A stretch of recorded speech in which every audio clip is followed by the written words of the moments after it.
ಶಿವಕುಮಾರ್ ಭೇಟಿ ಬಳಿಕ ಅಹಮದ್ ಪಟೇಲ್ ಹೇಳಿದ್ದೇನು ಅಂತ. ಡಿಕೆ ಶಿವಕುಮಾರ್ ಜೈಲಿನಿಂದ ಬಂದ ತಕ್ಷಣ ಅಧ್ಯಕ್ಷರು ಆ ಬಳಿಕ ಸಿಎಂ ಆಗ್ತೀರಿ ಅಂತ ಭರವಸೆ ಕೊಟ್ಟಿದ್ರಂತೆ. ಆಗ ಮುರಳೀಧರ್ ಹಾಲಪ್ಪ, ಮಾಗಡಿ ಬಾಲಕೃಷ್ಣ ಅವರು ಕೂಡ ಇದ್ರು ಅಂತ. ರಾಮನಗರದ ಮಾಜಿ ಶಾಸಕರು ಕೂಡ ಜೊತೆಯಲ್ಲಿದ್ರಂತೆ. ಗ್ಯಾರಂಟಿ ನ್ಯೂಸ್ಗೆ ಹಜರತ್ ಅಬ್ದುಲ್ ಕರೀಂ ಅವರು ಈ ಸ್ಫೋಟಕ ಹೇಳಿಕೆ ಕೊಟ್ಟಿದ್ದಾರೆ. ಗ್ಯಾರಂಟಿ ನ್ಯೂಸ್ನಲ್ಲಿ ಅತಿ ದೊಡ್ಡ ಸುದ್ದಿ ಇದು ಡಿಸಿಎಂ ಡಿಕೆ ಶಿವಕುಮಾರ್ ಅವರಿಗೆ ಸಂಬಂಧಪಟ್ಟದ್ದು. ಬಹಳ ಕಾತರದಿಂದ ಕಾಯ್ತಾ ಇರೋದು ಯಾವಾಗ ಅವರು ಸಿಎಂ ಆಗ್ತಾರೆ ಅಂತ. ಹಾಗಾಗಿ ಅದೇ ವಿಚಾರಕ್ಕೆ ಸಂಬಂಧಪಟ್ಟಂತೆ ಯಾವಾಗ ಒಪ್ಪಂದ ಆಗಿತ್ತು ಅನ್ನೋದರ ಕುರಿತು ಎಕ್ಸ್ಕ್ಲೂಸಿವ್ ಮಾಹಿತಿ. ಏಕಾಏಕಿ ಹೋಗಲಿಲ್ಲ. ನಾನು ಡಿ ಕೆ ಶಿವಕುಮಾರ್ ಅವ್ರ ಬಗ್ಗೆ ಒಂದು ಅಂತಃಕರಣದಿಂದ, ಯಾಕಂದರೆ ನಾನು ಬೆಂಗಳೂರು ಗ್ರಾಮಾಂತರ ಜಿಲ್ಲೆಯಲ್ಲಿ ನಾನು ಉರ್ದು ನೋಡಲ್ ಆಫೀಸರಾಗಿ ಕೆಲಸ ಮಾಡಿದ್ದರಿಂದ ನನಗೆ ಯಾವತ್ತೂ ಅವರು ದೊಡ್ಡ ಸಿದ್ದಪ್ಪ ಅಂತ ಡಿ ಡಿ ಪಿ ಇದ್ದರು. ಅವರು ದೊಡ್ಡ ಸಿದ್ದಪ್ಪ ಡಿ ಡಿ ಪಿ ಅವರಿಗೆ ರೇಗ್ತಿದ್ರು, ಹಿಂಗೆ ಮಾಡ್ರಿ ಅಂತ. ಒಂದು ದಿನ ನನಗೆ ರೇಗಲಿಲ್ಲ ಅವರು. ನಾವು ಯಾವ ಕೆಲಸ ಹೇಳಿದರೂ ಅವ್ರು ಅಡ್ಡಿ ಬರಲಿಲ್ಲ. ನನಗೆ ಕೋಆಪ್ರೇಟ್ ಮಾಡಿದಾಗ ಅಂಥ ವ್ಯಕ್ತಿಗೆ ಆ ಗಂಡಾಂತರ ಬಂದಾಗ ನಾನು ಯಾಕೆ ಹೋಗಬಾರ್ದು? ಹೋದೆ, ನೋಡಿದೆ. ಅವ್ರದ್ದು ಅಭಿಮಾನಿಗಳು ಕಣ್ಣೀರು ಸುರಿಸ್ತಿದ್ರು. ನನಗೂ ದುಃಖ ಆಯಿತು. ಏನಪ್ಪ ಎಂಥ ಹುಲಿಗೆ ಎಂಥ ಕೆಲಸ ಆಯಿತು ಅಂತ ದುಃಖ ಆಯಿತು. ಆವಾಗ ಅದಕ್ಕೆ ಸಾಕ್ಷಿ ಯಾರಂದರೆ ಮಾಗಡಿ ಬಾಲಕೃಷ್ಣನೂ ಅಲ್ಲಿದ್ದರು, ರಾಮನಗರದ ಮಾಜಿ ಶಾಸಕರಿದ್ದರು, ನಮ್ಮ ಸುಮ್ಮಯ್ಯ ತಬರೇಶ್ ಅವರು ಡಿ ಕೆ ಶಿವಕುಮಾರ್ ಅವರು ತುಂಬ ಅಭಿಮಾನ ಅವರಿದ್ದರು, ಮುರಳೀಧರ್ ಹಾಲಪ್ಪ ತುಮಕೂರದವರು ಅವರಿದ್ದರು. ಇವರೆಲ್ಲರೂ ಸಾಕ್ಷಿ ನಾನು ಅಲ್ಲಿ ಹೋಗಿದ್ದಕ್ಕೆ. ಬಟ್ ನಮ್ಮ ಮಧ್ಯೆ ಅಹಮದ್ ಪಟೇಲ್ ಮಧ್ಯೆ ಮಾತಾಗಿದ್ದಕ್ಕೆ ಅವರೇನು ಸಾಕ್ಷಿ ಅಲ್ಲ. ಅಹಮದ್ ಪಟೇಲ್ ಅವರ ಜೊತೆ ಯಾವ ಭಾಷೆಯಲ್ಲಿ ಮಾತಾಡಿದ್ರು, ಏನು ಮಾತಾಡೋದು ಸರ್? ನೇರ ನಾನು ಉರ್ದು, ಅವರು ಉರ್ದು, ನಾವು ಉರ್ದುನಲ್ಲೇ ಮಾತಾಡಿದೆವು. ಡಿ ಕೆ ಶಿವಕುಮಾರ್ ಅವ್ರ ಜೊತೆ ಮಾತಾಡಿ ಹೊರಗೆ ಬಂದ ನಂತರ ನಾನು ಅಹಮದ್ ಪಟೇಲ್ ಮಾತಾಡಿದೆ. ಏನಾಯ್ತು ಸರ್, ಏನು ಹೇಳಿದರು, ಏನಾಯ್ತಾನೆ ಇಂತೆಂದ ಅವರಿಗೆ ಪಕ್ಷ ಅಧಿಕಾರಕ್ಕೆ ಬರೋಕ್ಕಿಂತ ಮುಂಚೆ ಅಧ್ಯಕ್ಷ ಮಾಡಬೇಕು, ಪಕ್ಷ ಅಧಿಕಾರಕ್ಕೆ ಬಂದರೆ ಸಿ ಎಂ ಮಾಡಬೇಕು ಅಂತ ಹೇಳಿದರು. ಅದಕ್ಕೆ ಅವರೇನಂದರು, ಇಲ್ಲ ನಾ ಹೇಳಿದ್ರು ಒಪ್ತಾ ಇಲ್ಲ, ಮೇಡಮ್ ಅವರು ಹೇಳಿದ್ರು ಒಪ್ತೀನಿ ಅಂತ ಹೇಳ್ತಾ ಇದ್ದಾರೆ ಅವರು ಅಂತಂದರು. ಅದನ್ನು ಆ್ಯಸ್ ಇಟ್ ಈಸ್ ಅವತ್ತು ಅಹಮದ್ ಪಟೇಲ್ ಅವರು ಹಿಂದಿಯಲ್ಲಿ ಏನು ಹೇಳಿದ್ರು, ಡಿ ಕೆ ಶಿವಕುಮಾರ್ ಉರ್ದುವಲ್ಲಿ ಡಿ ಕೆ ಶಿವಕುಮಾರ್ ಅವ್ರನ್ನ ಭೇಟಿ ಮಾಡಿ ಬಂದ ತಕ್ಷಣ ನೀವು ಕೇಳಿದಾಗ ಅಲ್ಲಿ ಏನು ಹೇಳಿದ್ರು? वो फिलहाल तकलीफ में है, वो हमसे अश्योरेंस चाहता है. क्या वो अश्योरेंस चाहता है? तो वो हमारे अपने आदमी हैं, वो जो है बहुत मेरी जीत में बहुत बड़ा रोल अदा करे हैं, किरदार अदा करे हैं. वो उसे हम कुछ करना है तो नान कहते न्यूयन मारोगे. वो पार्टी है, अधिकार को आने से पहले, पावर में आने से पहले सदर बनाना, पार्टी पावर में तो सीएम बनाना कर वो सोचे ही. ಈ ಬಗ್ಗೆ ಮತ್ತಷ್ಟು ಡೀಟೇಲ್ಸ್ ಅನ್ನು ಕೊಡೋದಕ್ಕೆ political bureau head Maruti Pavagada ನೇರ ಸಂಪರ್ಕದಲ್ಲಿ ಜಾಯಿನ್ ಆಗ್ತಿದ್ದಾರೆ ನ್ಯೂಸ್ ರೂಮಿಂದ. ಮಾರುತಿ, ಈಗ ಅಹಮದ್ ಪಟೇಲ್ ಅವರು ಇಲ್ಲದೇ ಇದ್ರೂ ಕೂಡ ಸೋನಿಯಾ ಗಾಂಧಿ ಅವರ ಅತ್ಯಾಪ್ತ ಬಳಗದಲ್ಲಿದ್ದವರು, ಒಂದು ಕಾಲದಲ್ಲಿ ಅಮಿತ್ ಶಾ ಅವರ ವಿರುದ್ಧ ಸ್ಪರ್ಧೆ ಮಾಡಿ ಅವರನ್ನ ಸೋಲಿಸಿದವರು. ಅವ್ರು ಕೊಟ್ಟಿರುವಂತಹ ಭರವಸೆ ಅಂದ್ರೆ ವರಿಷ್ಠರೇ ಕೊಟ್ಟಿರುವಂತಹ ಭರವಸೆ ಅನ್ನುವಂಥ ನಂಬಿಕೆ. ಬಟ್ ಅವರ ಮಾತುಗಳಿಗೂ ಕೂಡ ಮನ್ನಣೆ ಸಿಗ್ತಾ ಇಲ್ವಾ ಈಗ ಅನ್ನೋದು ಪ್ರಶ್ನೆ ಆಗ್ತಾ ಇದೆ. ಡಿ ಕೆ ಶಿವಕುಮಾರ್ ಅವರ ವಿಚಾರದಲ್ಲಿ ಹೆಂಗೆ ವಿಶ್ಲೇಷಣೆ ಮಾಡ್ತೀರಿ ಇದನ್ನ? ಶ್ರುತಿ, 2019-20 ನಡೆದಂತಹ ಮಾತುಕತೆ ಇವತ್ತು ನಮ್ಮ ಜೊತೆ ಅಹಮದ್ ಪಟೇಲ್ ಅವರು ಇಲ್ಲ, ಆದರೆ ಅಬ್ದುಲ್ ಕರೀಂ ಅವರು ಇದ್ದಾರೆ. ಅಬ್ದುಲ್ ಕರೀಂ ಅವ್ರಿಗೂ ಕಾಂಗ್ರೆಸ್ ಪಕ್ಷಕ್ಕೂ ಏನು ಸಂಬಂಧ ಇಲ್ಲ. ಕಾಂಗ್ರೆಸ್ ಪಕ್ಷಕ್ಕೆ ಸೇರಬೇಕು ಅಂತ ಹೋಗಿದ್ದು ನಿಜ, ಆದರೆ ಸೇರಿಸ್ಕೊಳ್ಳೋ ವಿಚಾರದಲ್ಲಿ ಒಂದು ಕಡೆ ಮಲ್ಲಿಕಾರ್ಜುನ್ ಖರ್ಗೆ ಅವರು ಕೂಡ ಗ್ರೀನ್ ಸಿಗ್ನಲ್ ಕೊಡಲಿಲ್ಲ.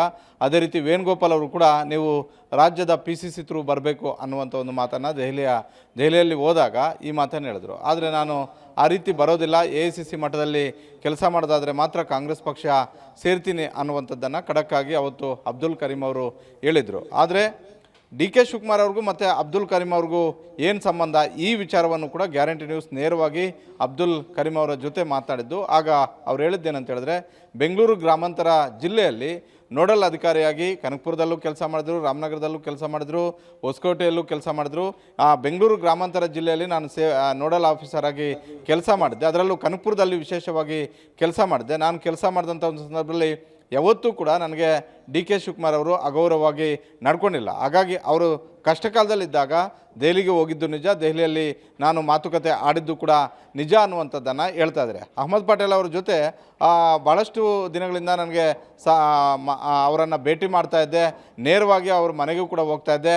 ರಾಜ್ಯ ಮಟ್ಟದ BK ಹರಿಪ್ರಸಾದ್ ಅವರಿಂದ ಹಿಡಿದು ದೊಡ್ಡ ದೊಡ್ಡ ನಾಯಕರ, ಕಾಂಗ್ರೆಸ್ ನಾಯಕರ ಸಂಪರ್ಕ ಇರೋದು ಕೂಡ ನಿಜ ಅಂತ. ಯಾವಾಗ AICC ಮಟ್ಟದಲ್ಲಿ ಕೆಲಸ ಮಾಡೋದಕ್ಕೆ ನನಗೆ ಅವಕಾಶ ಸಿಗಲಿಲ್ವೋ ನಾನೇ ನನ್ನದೇ ಆದಂಥ ಒಂದು ಪಕ್ಷವನ್ನು ಕಟ್ಕೊಂಡೆ. ಆದರೆ 2019-20ರಲ್ಲಿ ಡಿ ಕೆ ಶಿವಕುಮಾರ್ ಅವರು ಜೈಲಿಗೆ ಹೋದಾಗ ದೆಹಲಿಯಲ್ಲಿ ಆಸ್ಪತ್ರೆಯಲ್ಲಿ ಡಿ ಕೆ ಶಿವಕುಮಾರ್ ಅವ್ರನ್ನ ಅಹ್ಮದ್ ಪಟೇಲ್ ಅವರು ಭೇಟಿ ಮಾಡಿದಾಗ ಅವರು ಮಾತುಕತೆ ಆಡುವಂಥ ಒಂದು ಸಂದರ್ಭದಲ್ಲಿ ಯಾರೂ ಕೂಡ ಇರಲಿಲ್ಲ, 1-to-1 ಆದಂಥ ಒಂದು ಮಾತುಕತೆ. ಅದಾದ ಬಳಿಕ ಅಹ್ಮದ್ ಪಟೇಲ್ ಅವರು ಹೊರಗಡೆಗೆ ಬಂದಾಗ ನಾನು ಉರ್ದು ಅಲ್ಲಿ ಕೇಳಿದ್ದು ನಿಜ, ಏನು ಮಾತುಕತೆ ಆಯಿತು ಒಳಗಡೆ ಅನ್ನುವಂಥದ್ದನ್ನು ಉರ್ದು ಅಲ್ಲಿ ಕೇಳಿದ್ದು ನಿಜ. ನನಗೆ ಉರ್ದು ಅಲ್ಲೇ ಅವರು ಉತ್ತರವನ್ನು ಕೂಡ ಕೊಟ್ಟರು. ಈಗ ಡಿ ಕೆ ಶಿವಕುಮಾರ್ ಅವ್ರಿಗೆ ಸಂಕಷ್ಟ ಬಂದಿದೆ. ಆದರೆ ಡಿ ಕೆ ಶಿವಕುಮಾರ್ ಅವರು ಜೈಲಿಂದ ಹೊರಗಡೆಗೆ ಬಂದ ತಕ್ಷಣ ಅವರನ್ನು KPCC ಅಧ್ಯಕ್ಷರನ್ನಾಗಿ ಮಾಡ್ತೀವಿ, ಅದಾದ ಬಳಿಕ ಮುಖ್ಯಮಂತ್ರಿ ಸ್ಥಾನವನ್ನು ಕೊಡ್ತೀವಿ ಅನ್ನುವಂಥ ಭರವಸೆ ಕೊಟ್ಟರು ಕೂಡ ನನ್ನ ಮಾತಿನ ಮೇಲೆ ಡಿ ಕೆ ಶಿವಕುಮಾರ್ ಅವ್ರಿಗೆ ನಂಬಿಕೆ ಇರಲಿಲ್ಲ. ಹೀಗಾಗಿ ಸೋನಿಯಾ ಗಾಂಧಿ ಅವರ ಮುಖಾಂತರವೇ ಆ ಮಾತನ್ನು ಹೇಳಿಸ್ಬೇಕು ಅನ್ನುವಂಥದ್ದನ್ನು ಹೇಳಿದ್ರು. ತದಬಳಿಕ ಸೋನಿಯಾ ಗಾಂಧಿ ಅವರು ಅವರನ್ನು ಜೈಲಲ್ಲಿ ಭೇಟಿ ಮಾಡಿ ಅವ್ರಿಗೆ ಭರವಸೆ ಕೊಟ್ಟಿರೋದು ಕೂಡ ನಿಜ ಅನ್ನುವಂಥದ್ದನ್ನು ಹೇಳ್ತಾರೆ. ಜೊತೆಗೆ ಅವರ ಮಾತಿನಲ್ಲಿ ಒಂದು ಸ್ಪಷ್ಟತೆ ಇದೆ. ಇವತ್ತು ಇದರ ಬಗ್ಗೆ ಯಾರಾದರೂ ಆಣೆ ಪ್ರಮಾಣ ಮಾಡಿ ಇಲ್ಲ ಸಾಕ್ಷಿ ಕೊಡಿ ಅಂತ ಹೇಳಿದ್ರೆ ಖಂಡಿತವಾಗಿಯೂ ನನ್ನ ಬಳಿ ಸಾಕ್ಷಿ ಇಲ್ಲ. ಯಾಕಂತ ಹೇಳಿದ್ರೆ ಅಹ್ಮದ್ ಪಟೇಲ್ ಅವರು ಇವತ್ತು ಜೀವಂತ ನಮ್ಮ ಜೊತೆ ಇಲ್ಲ. ಹೀಗಾಗಿ ಇದನ್ನು ಸಾಬೀತು ಮಾಡೋದಕ್ಕಂತೂ ಅಲ್ಲ. ಆದರೆ ನಾನು ಅವತ್ತು ಕಿವಿಯಾರೆ ಆ ಮಾತನ್ನು ಅಹ್ಮದ್ ಪಟೇಲ್ ಅವರ ಬಾಯಲ್ಲಿ ಕೇಳಿರೋದು ನಿಜ ಅನ್ನುವಂಥದ್ದನ್ನು ಹೇಳ್ತಾರೆ. ಹೀಗಾಗಿ 2019-20ರಲ್ಲೇ ಡಿ ಕೆ ಶಿವಕುಮಾರ್ ಅವ್ರಿಗೆ ಮುಖ್ಯಮಂತ್ರಿ ಸ್ಥಾನವನ್ನು ಅಧಿಕಾರಕ್ಕೆ, ಕಾಂಗ್ರೆಸ್ ಪಕ್ಷ ರಾಜ್ಯದಲ್ಲಿ ಅಧಿಕಾರಕ್ಕೆ ಬಂದರೆ ನಿಮ್ಮನ್ನು ಮುಖ್ಯಮಂತ್ರಿ ಮಾಡ್ತೀವಿ ಅನ್ನುವಂಥ ಒಂದು ಭರವಸೆ ಅವತ್ತು ಅಹ್ಮದ್ ಪಟೇಲ್ ಅವರು ಕೊಟ್ಟಿದ್ದರು.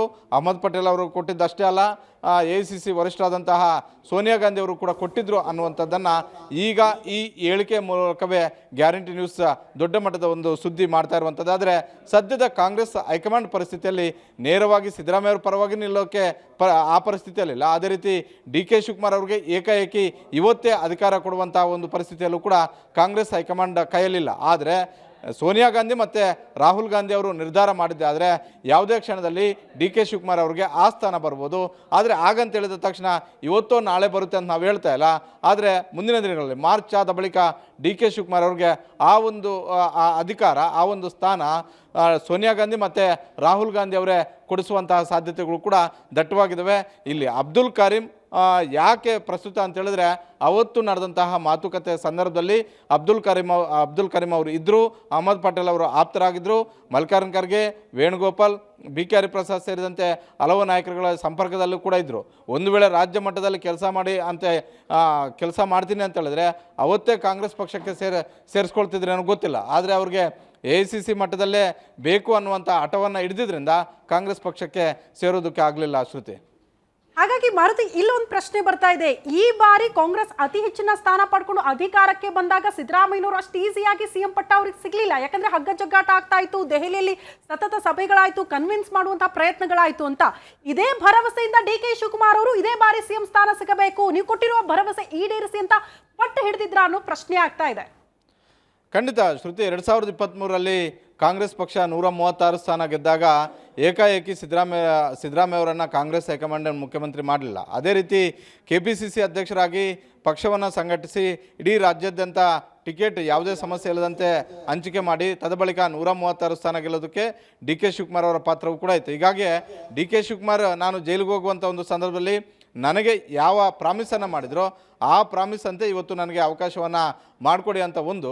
ಇನ್ನೊಂದು, ಕಾಂಗ್ರೆಸ್ ಪಕ್ಷದಲ್ಲಿ KPCC ಅಧ್ಯಕ್ಷರೇ ಮುಖ್ಯಮಂತ್ರಿ ಆಗುವಂತಹ ಸಂಪ್ರದಾಯ ಇತ್ತು. ಆದರೆ ಅದನ್ನು 2013ರಲ್ಲೂ ಕೂಡ ಸಿದ್ದರಾಮಯ್ಯ ಅವರೇ ಮುರಿದಿದ್ದು. ಅದೇ ರೀತಿ 2023ರಲ್ಲೂ ಕೂಡ ಸಿದ್ದರಾಮಯ್ಯ ಹೇಳಿದ್ದೇನಂತ ಹೇಳಿದ್ರೆ ನೀವು ಶಾಸಕರ ಜೊತೆ ಶಾಸಕರ ಅಭಿಪ್ರಾಯವನ್ನು ಸಂಗ್ರಹ ಮಾಡಬೇಕು, ಅಭಿಪ್ರಾಯದ ಆಧರಿಸಿ ಕಾಂಗ್ರೆಸ್ ಹೈಕಮಾಂಡ್ ಒಂದು ನಿರ್ಧಾರ ಮಾಡಬೇಕು ಅನ್ನುವಂಥ ಒಂದು ಒತ್ತಾಯವನ್ನು ಸಿದ್ದರಾಮಯ್ಯ ಅವರು ಮಾಡಿದ್ರು. ಸಿದ್ದರಾಮಯ್ಯ ಅವರು ಈ ರೀತಿಯಾದಂಥ ಒಂದು ಒತ್ತಾಯವನ್ನು ಮಾಡಿದ್ರೆ ನನಗೆ ಕೊಟ್ಟಂತಹ ಮಾತನ್ನು ಈಡೇರಿಸಿ ಅನ್ನುವಂಥ ಒಂದು ಒತ್ತಾಯನ ಡಿ ಕೆ ಶಿವಕುಮಾರ್ ಅವರು ಮಾಡಿದ್ರು. ಕೊನೆಯದಾಗಿ ಶಾಸಕರ ಅಭಿಪ್ರಾಯವನ್ನೇ ತೆಗೆದುಕೊಳ್ಬೇಕು ಅನ್ನುವಂಥ ಒಂದು ಅಂತಿಮ ನಿರ್ಧಾರಕ್ಕೆ ಕಾಂಗ್ರೆಸ್ ಹೈಕಮಾಂಡ್ ಬಂತು. ವೀಕ್ಷಕರಾಗಿ ವೇಣುಗೋಪಾಲ್, ಸುರ್ಜೇವಾಲಾ ಸೇರಿದಂತೆ ದೊಡ್ಡ ಟೀಮೇ AICCಯಿಂದ ಬಂದಿತ್ತು. ಆಗ ಆದಂತಹ ಶಾಂಗ್ರಿಲಾ ಹೋಟೆಲಲ್ಲಿ ಆದಂತಹ ಮತದಾನ ಪ್ರಕ್ರಿಯೆಯಲ್ಲಿ ಸಿದ್ದರಾಮಯ್ಯ ಅವರ ಪರವಾಗಿ 90ಕ್ಕೂ ಅಧಿಕ ಶಾಸಕರು ಅವತ್ತು ನಿಂತರು.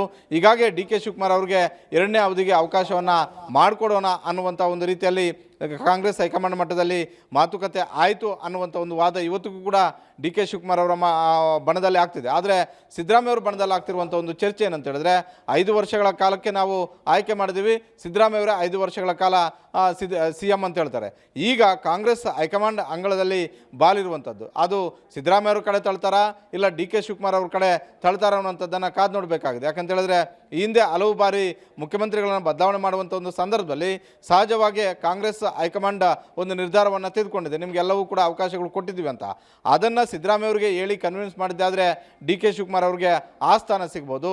ಇಲ್ಲ ಅಂತ ಹೇಳಿದ್ರೆ ಶಾಸಕರ ಅಭಿಪ್ರಾಯವೇ ಅಂತಿಮ ಅಂತ ಹೇಳಿದ್ರೆ 2028ವರೆಗೂ ಕೂಡ ಡಿ ಕೆ ಶಿವಕುಮಾರ್ ಅವರು ಕಾಯಬೇಕಾಗುತ್ತೆ. ಆದರೆ 2019 ಮತ್ತು 2020ರಲ್ಲಿ ಕಾಂಗ್ರೆಸ್ ಹೈಕಮಾಂಡ್ ಕೊಟ್ಟಂತಹ ಮಾತಿನಂತೆ ನಡ್ಕೊಳ್ಳಿಲ್ಲ ಅನ್ನುವಂಥ ಒಂದು ಅಪವಾದವನ್ನು ಕೂಡ ಕಾಂಗ್ರೆಸ್ ಹೈಕಮಾಂಡ್ ಅವತ್ತು ಎದುರಿಸಬೇಕಾಗುತ್ತೆ ಶ್ರುತಿ.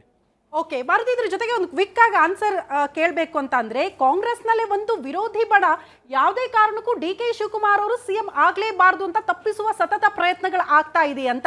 ಹಾಗಾಗಿ CM ವಿಚಾರಗಳು ಚರ್ಚೆಗೆ ಬಂದಾಗೆಲ್ಲ ಮತ್ತೊಬ್ಬರ ಹೆಸರನ್ನ ತೇಲಿ ಬಿಡ್ತಾ ಇರ್ತಾರೆ, ಇವರು ಕೂಡ ರೇಸಲ್ಲಿದ್ದಾರೆ, ಆ ನಾಯಕರಿಗೆ ಒಂದು ಅವಕಾಶ ಸಿಗಬೇಕು, ಇಂಥ ಚರ್ಚೆಗಳು ಆಗ್ತಾ ಇರುತ್ತೆ.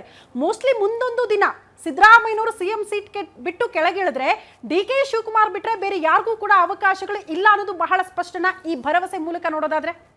ಅಲ್ಲ, ಖಂಡಿತ ಈಗಿರುವಂಥ ಪರಿಸ್ಥಿತಿ ನೋಡಿದ್ರೆ ರಾಜ್ಯದಲ್ಲಿ ಸಿದ್ದರಾಮಯ್ಯ ಅವರನ್ನು ಹೊರತುಪಡಿಸಿ ಮುಂದೆ ಯಾರು ಅಂತ ನೋಡಿದಾಗ ಸಹಜವಾಗಿ ಡಿ ಕೆ ಶಿವಕುಮಾರ್ ಅವರು ಕಾಣ್ತಾ ಇರುವಂಥದ್ದು ನಿಜ. ಡಿ ಕೆ ಶಿವಕುಮಾರ್ ಅವರು ಬೇರೆಯವರು ಎಲ್ಲರಿಗಿಂತಲೂ ನಾನೇ ಅರ್ಹ ಅಂತ ಹೇಳೋದಕ್ಕೂ ಕೂಡ ಕಾರಣ ಇದೆ. ಯಾಕಂತ ಹೇಳಿದ್ರೆ ಅವರ ನೇತೃತ್ವದಲ್ಲೇ ಚುನಾವಣೆಗೆ ಹೋಗಿದ್ದು, ಅವರ ನೇತೃತ್ವದಲ್ಲೇ ಸಂಘಟನೆ ಆಗಿದ್ದು, ಅವರ ನೇತೃತ್ವದಲ್ಲೇ ಪಕ್ಷ 136 ಸ್ಥಾನ ಬಂದಿದ್ದು. ಆದರೆ ಶಾಸಕರ ಸಂಖ್ಯಾಬಲ ಇರಲಿಲ್ಲ ಅನ್ನುವಂಥ ಒಂದು ಕಾರಣಕ್ಕೋಸ್ಕರ ಡಿ ಕೆ ಶಿವಕುಮಾರ್ ಅವರಿಗೆ ಅವತ್ತು ಶಾಸಕಾಂಗ ಪಕ್ಷದ ಸಭೆ ಆದ ಬಳಿಕ ಒಂದಷ್ಟು ಹಿನ್ನಡೆ ಆಗಿದ್ದು ನಿಜ. ಆದರೆ ಸಿದ್ದರಾಮಯ್ಯ ಅವರು ಬಳಿಕ ಯಾರು ಅಂತ ಕಾಂಗ್ರೆಸ್ ಹೈಕಮಾಂಡ್ ನೋಡಿದ್ದೆ. ಆದರೆ ಮೊದಲನೇದಾಗಿ ಡಿ ಕೆ ಶಿವಕುಮಾರ್ ಅವರಿಗೆ ಆ ಅವಕಾಶ ಇರೋದು. ಅದಕ್ಕೆ ಡಿ ಕೆ ಶಿವಕುಮಾರ್ ಅವರು ಕೂಡ ಪದೇ ಪದೇ ಹೇಳ್ತಾ ಇರುವಂಥದ್ದು, ಪದೇ ಪದೇ ಕಾಂಗ್ರೆಸ್ ಹೈಕಮಾಂಡ್ ಮೇಲೆ ಇದೇ ವಿಚಾರವನ್ನು ಹೇಳಿ ನನಗೆ ಈ ಅವಧಿಯಲ್ಲೇ ಅವಕಾಶ ಬೇಕು ಅಂತ ಕೇಳ್ತಿರ್ಬೋದು. ಆದರೆ ಇಷ್ಟರ ಮಟ್ಟಿಗೆ ಒತ್ತಡ ಹಾಕುವಂತಹ, ಇಷ್ಟರ ಮಟ್ಟಿಗೆ ಕಾಂಗ್ರೆಸ್ ಹೈಕಮಾಂಡ್ಗೆ ನೇರವಾಗಿ ಕೇಳುವಂತಹ ಹಕ್ಕು ಸದ್ಯದ ಮಟ್ಟಿಗೆ ಯಾರಿಗೂ ಇಲ್ಲ. ಅದು ಪರಮೇಶ್ವರ್ ಅವರು ಇದ್ದಾರೆ, ಬೇರೆ ಬೇರೆ ಮುನಿಯಪ್ಪ ಅವರು ಇದ್ದಾರೆ, ಬೇರೆ ಸತೀಶ್ ಜಾರಕಿಹೊಳಿ ಅವರು ಕೂಡ ಇದ್ದಾರೆ. ಸತೀಶ್ ಜಾರಕಿಹೊಳಿ ಅವರು ನಿನ್ನೆ ಅಂತೂ ಒಂದು ಕ್ಲಾರಿಟಿ ಆಗಿ ಹಿಂದೆ ಹಲವು ಬಾರಿ ಹೇಳ್ತಾರೆ ನಾನು 2028ಕ್ಕೆ ರೇಸಿಗೆ ಬರ್ತೀನಿ ಅಂತ. ನಿನ್ನೆ ನಾನು ಅಧ್ಯಕ್ಷ ಸ್ಥಾನದಲ್ಲೂ ರೇಸಲಿಲ್ಲ, CM ಸ್ಥಾನದಲ್ಲೂ ಕೂಡ ರೇಸಲಿಲ್ಲ, ಅದೆಲ್ಲವೂ ಕೂಡ ಹೈಕಮಾಂಡ್ ನಿರ್ಧಾರ ಮಾಡುತ್ತೆ ಅಂತ ಹೇಳಿದ್ದಾರೆ. ಆದರೆ ಈಗ ಸಿದ್ದರಾಮಯ್ಯ ಅವರನ್ನು ಹೊರತುಪಡಿಸಿದ್ರೆ ನಮ್ಮ ಕಣ್ಮುಂದೆ ಕಾಣೋದು ಕಾಂಗ್ರೆಸ್ ಹೈಕಮಾಂಡ್ ಮುಂದೆ ಇರುವಂಥದ್ದು ಯಾರು ಅಂತ ಹೇಳಿದ್ರೆ ಸಹಜವಾಗಿ ಡಿ ಕೆ ಶಿವಕುಮಾರ್. ಹಾಗಂತೇಳಿ ಯಾವುದೋ ಅವ್ರಿಗೆ ಕಾಂಗ್ರೆಸ್ ಹೈಕಮಾಂಡ್ ಸುಖ ಸುಮ್ಮನೆ ಕೊಡ್ತಿದೆ ಅಂತಲ್ಲ, ಕಾಂಗ್ರೆಸ್ ಪಕ್ಷಕ್ಕೆ ದುಡಿದಿದ್ದಾರೆ. ಕಾಂಗ್ರೆಸ್ ಪಕ್ಷ ಭಾಳಷ್ಟು ಸಂಕಷ್ಟದಲ್ಲಿದ್ದಾಗ ಪಕ್ಷವನ್ನು ಸಂಘಟನೆ ಮಾಡಿದ್ದಾರೆ.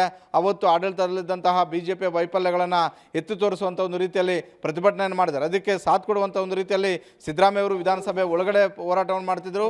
ವಿಧಾನಸಭೆಯ ಹೊರಗಡೆ ಇಡೀ ರಾಜ್ಯಾದ್ಯಂತ 224 ವಿಧಾನಸಭಾ ಕ್ಷೇತ್ರಗಳಲ್ಲಿ ಸ್ಟ್ರಾಟಜಿ ಮಾಡಿದ್ದು, BJP ವಿರುದ್ಧ ಪ್ರತಿಭಟನೆಗಳನ್ನು ಮಾಡಿದ್ದು ಕೂಡ ಡಿ ಕೆ ಶಿವಕುಮಾರ್ ಅವರ ನೇತೃತ್ವದಲ್ಲಿ. ಹೀಗಾಗಿ ಸಿದ್ದರಾಮಯ್ಯ ಅವ್ರಿಗಿಂತಲೂ ಕೂಡ ಹೆಚ್ಚು ಅಧಿಕಾರ ಇದ್ದಿದ್ದು ಡಿ ಕೆ ಶಿವಕುಮಾರ್ ಅವ್ರಿಗೆ. ಆದರೂ ಕೂಡ ಅವತ್ತು ಸಿದ್ದರಾಮಯ್ಯ ಅವರ ಪರವಾಗಿ ಶಾಸಕರ ಸಂಖ್ಯಾಬಲ ಹೆಚ್ಚಿತ್ತು. ಈಗ ಸಿದ್ದರಾಮಯ್ಯ ಅವರನ್ನು ಬದಲಾವಣೆ ಮಾಡಿದ್ದೆ. ಆದರೆ ಅದರ ಮೊದಲ ಆಪ್ಷನ್ ಆಗಿ ಕಾಂಗ್ರೆಸ್ ಹೈಕಮಾಂಡ್ ಮುಂದೆ ಇರುವಂಥದ್ದು ಡಿ ಕೆ ಶಿವಕುಮಾರ್ ಅವರೇ. ಆ ಕಾರಣಕ್ಕೋಸ್ಕರವೇ ಡಿ ಕೆ ಶಿವಕುಮಾರ್ ಅವರು ಕೂಡ ಪದೇ ಪದೇ ಅದನ್ನು ಪ್ರಸ್ತಾಪ ಮಾಡ್ತಾ ಇರುವಂಥದ್ದು, ಕಾಂಗ್ರೆಸ್ ಹೈಕಮಾಂಡ್ ಮೇಲೆ ಒತ್ತಡವನ್ನು ಕೂಡ ತರ್ತಾ ಇರುವಂಥದ್ದು ಶ್ರುತಿ. ಓಕೆ ಮಾರುತಿ, ಧನ್ಯವಾದಗಳು ತಮ್ಮೆಲ್ಲ ಮಾಹಿತಿಗೆ. ಹಾಗಾಗಿ ಇದು ಕಾಂಗ್ರೆಸ್ನಲ್ಲಿ ಸರ್ಜರಿ ಕ್ರಾಂತಿ ವಿಚಾರಗಳಾಗ್ತಾ ಇತ್ತಲ್ಲ, ಹಾಗಾಗಿ CM D K Shivakumar CM ಆಗ್ತಾರೆ. ಬಟ್ ಯಾವಾಗ ಅನ್ನೋದ್ರ ಬಗ್ಗೆ ಕ್ಲಾರಿಟಿ ಸಿಗಬೇಕು, ಅದು ಹೈಕಮಾಂಡ್ ತೀರ್ಮಾನ ಮಾಡಬೇಕಷ್ಟೇ ಅಂತ. ಇದು ಈವರೆಗಿನ ಅಪ್ಡೇಟ್. ಇದು ಗ್ಯಾರಂಟಿ ನ್ಯೂಸ್, ಸುದ್ದಿ ಖಚಿತ, ನ್ಯಾಯ ನಿಶ್ಚಿತ.